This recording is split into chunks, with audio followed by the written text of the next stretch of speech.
Hey everybody, this is Jeff Mucklin with the Nurture Nature Center, and this is Science at Home. And I start today's video in Holland Township, New Jersey. Now, the country, Holland, is famous for a few things.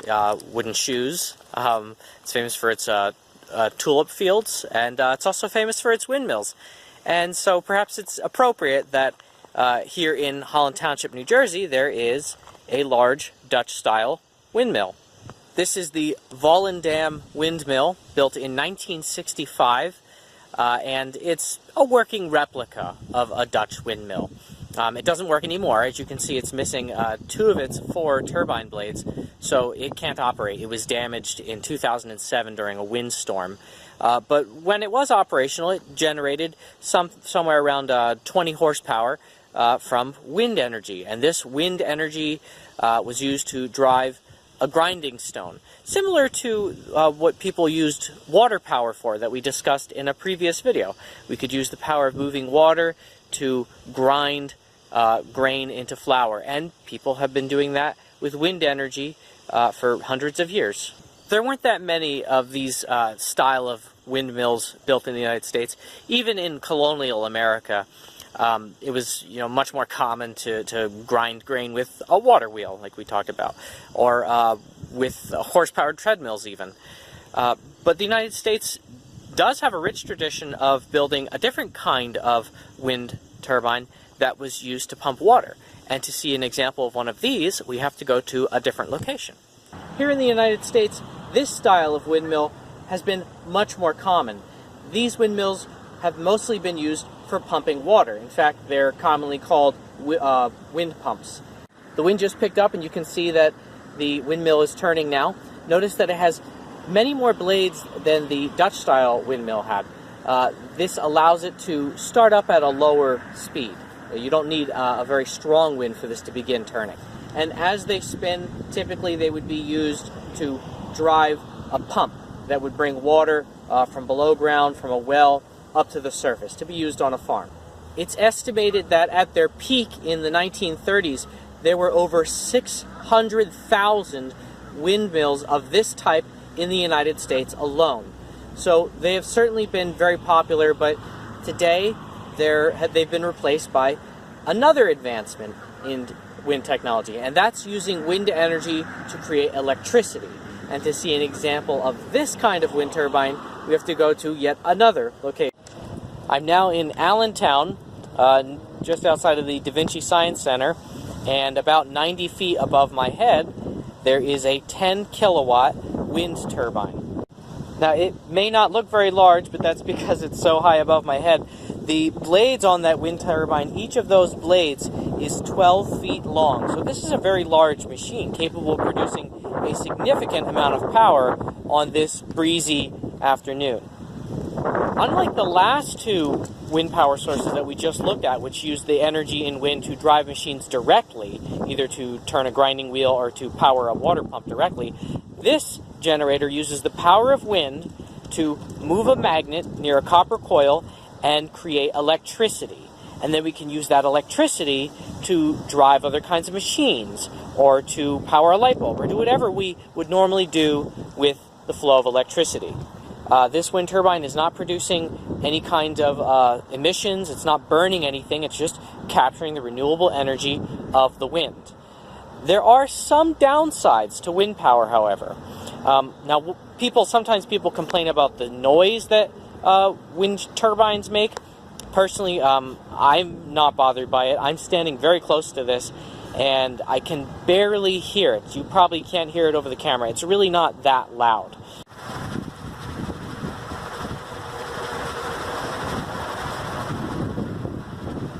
But there are other downsides to wind power. It's looking great today because it's so windy. But, wind power only works when the wind is blowing, of course. So if you want to use wind energy, you need some backup form of power. So this turbine is impressive, but it's by no means the largest wind turbine in the world. The largest wind turbines can actually generate up to 5 megawatts of electricity. That's enough to power 1,400 American homes. But there are other ways that we can improve wind turbines other than making them larger. Let's see if we can explore a few ways that we can do that. It's still very windy out. Perfect day for testing wind turbines. I have set up behind me 4 different wind turbine designs, and we're going to go through each one by one, and see what their advantages and disadvantages are.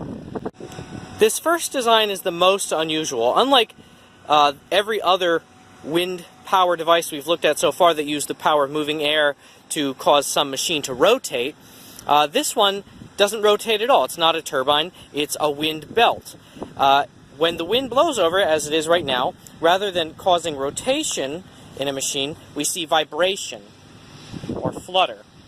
And as this ribbon of plastic flutters or vibrates, it moves a magnet right here past a copper coil, and that induces an electric current, which in this case can power an LED, a small light bulb.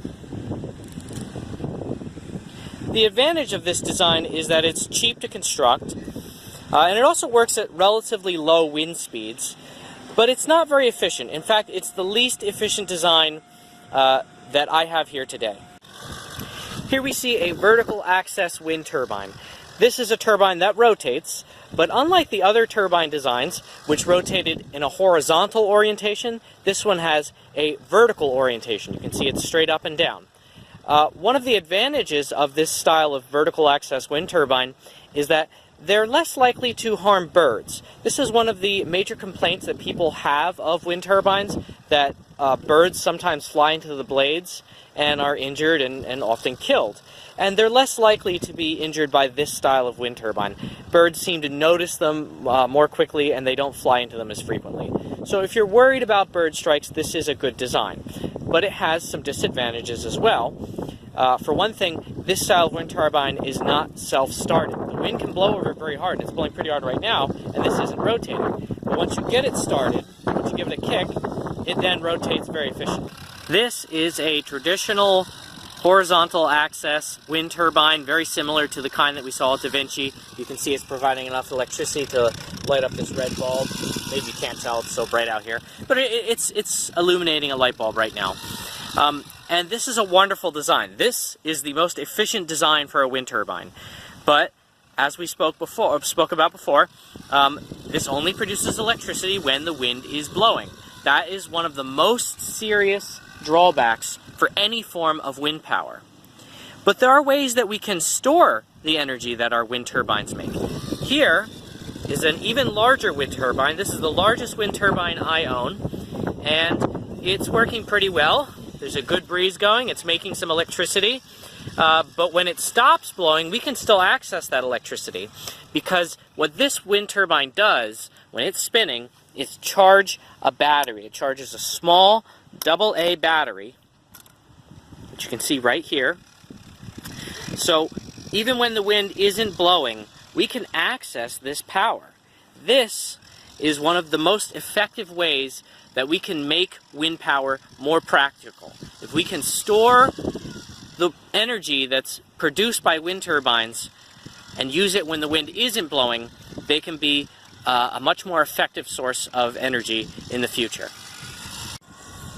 Now, the wind turbines that are multi-megawatt, enormous, taller than the Statue of Liberty wind turbines, need very large batteries, obviously, to store the energy that they can produce.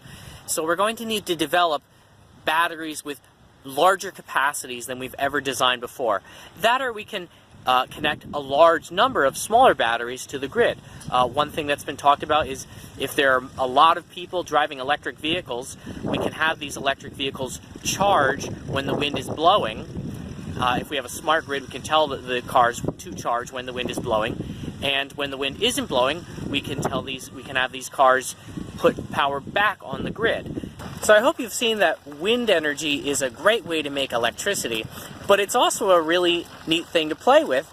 And one of my favorite ways to play with wind is to make a pinwheel like these. And if you follow the link, you can see instructions for how to make your very own pinwheel. I made this white one right here just a short time ago, and it works really well. In 2018, wind energy provided about 5% of the world's electricity supply, and that number is going to continue to rise. So wind energy is going to be a really important part of our future, and I hope you've enjoyed learning about it with me today, and I hope to see you next time.